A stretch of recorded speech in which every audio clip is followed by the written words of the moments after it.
হে আমার প্রিয়তমা, আমার প্রেয়সী সুলতানা, আমার সম্রাজ্ঞী হুররাম, অহর্নিশি যার বিরহে আমি কাতর, আমার সব আনন্দের উৎস, আমার কষ্টের একমাত্র নিরাময় হুররাম।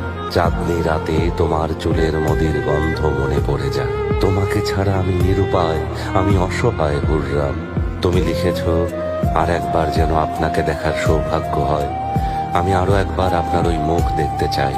আমার সৃষ্টিকর্তা মহান আল্লাহকে সাক্ষী রেখে বলছি, আমিও তোমাকে ছেড়ে দূরে থাকতে চাই না। যদি আমাকে বিশ্বাস না হয়, মুহিব্বির কথা শোনো। প্রেমিকের কাছে পৃথিবীটা যেন এক ফুলের বাগান।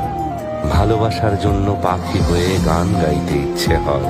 আমার অসুস্থ হৃদয়ের নিরাময় তোমার ঠোঁটের মাদকতা।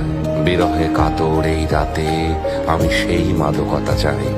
হে প্রিয়া, আমি তোমার সাজানো সে জান্নাতে যেতে চাই। এই অধমকে তোমার ভালোবাসার বাগানে দিও ঠাই। প্রেমের আকুতি দিয়ে জয় করে নিয়েছ এই হৃদয়।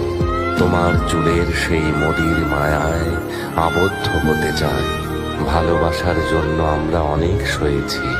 হৃদয়কে একদণ্ড শান্তি দিতে এ বিরহের অবসান চাই। বলো হে প্রিয়তমা, কেন এই যন্ত্রণা, বিরহ এ দহন? ফুল বলে বিরহীর কান্না আমাদের দোলা দেয়, আর মুহিব্বি বলে ওই রূপে কারো নজর না লাগুক, যেন কোনো চিত্রকর সযত্নে করেছেন তার মুখ।